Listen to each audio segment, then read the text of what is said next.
Această bombă muzicală merge, bineînțeles, din partea mea cu cel mai mare respect pentru Vali de la Arad, bunul meu prieten.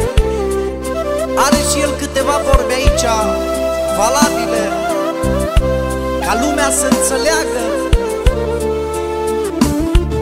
bine, să înțeleagă bine cum stă treaba. Ia ascultați vorbele astea, cum merge puternic ce rău. Vorbele care îl reprezintă pe Vali și care trebuie să le zică, și le zice prin melodia asta frumoasă. Cu cel mai mare respect o cânt din toată inima mea. Aveți coarne ca și cerbul, of că nu-mi suportați talentul, și în oraș toți cămătarii pozați în milionarii, vreți să răpăreți lipița și vă dați lei întreaga țară, iar tot voi faceți prăduială. Păi Stan și Bălan erau copii când eu făceam măgării, nu mai dați în șmecherii, că nu scăpați de datorii. Când vreau eu pun țara pe jar, mai grav ca Pablo Escobar. Așa e, mă, șefule, mă. Păi cu mine nu vă mai merge, vorba mea rămâne lege, vorba mea rămâne lege. Cum se luptă leul în junglă, așa este adevărul, vor toți fraierii să se ajungă. Păi stați cubiți și puneți frână, dau vrăjeala cu smântână, mai grav ca vulpea bătrână. Luam de aici, mă! Ăsta-i Vali, mă, tată, mă!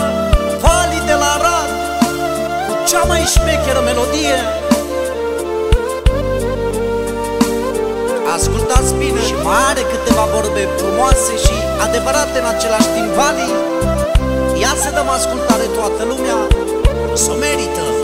Vorbele astea vin în special de la Vali pentru toți aia care l-au înconjurat degeaba în anii trecuți. Și ce crezi?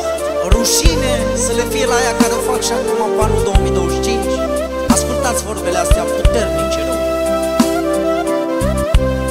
De la Vali pentru toți dușmanii lui. Voi aveți cutăți părcăruni, au și miros să-ți amărunt. Știu că vă faceți că plouă, hai schimbați un leu în două, hai schimbați un leu în două.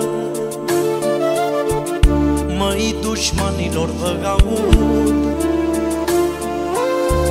ce credeați că sunt orb și surd, dar pe fiecare-n parte vă văd că v-am ochii la spate, vă văd că v-am ochii la spate.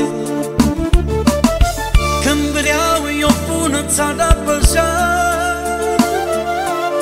la fel ca Pablo Escobar.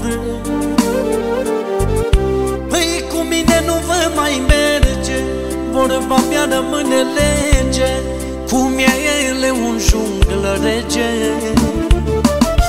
Păi cu bine de-ați încurcat-o, v-ați dat la porțele NATO. Măi, Doamne, e Vali de la Arad, cel mai șmecher din Ardeal, boss de boss calificat.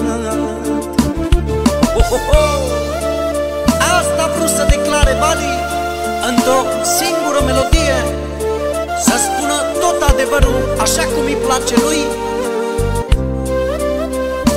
că trăim în vremuri grele în care adevărul pe mulți îi deranjează, iar pe alții deloc.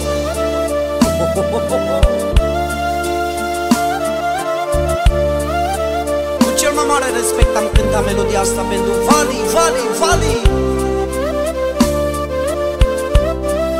Să-i dea Dumnezeu noroc, fericire caracter, finețe are destul.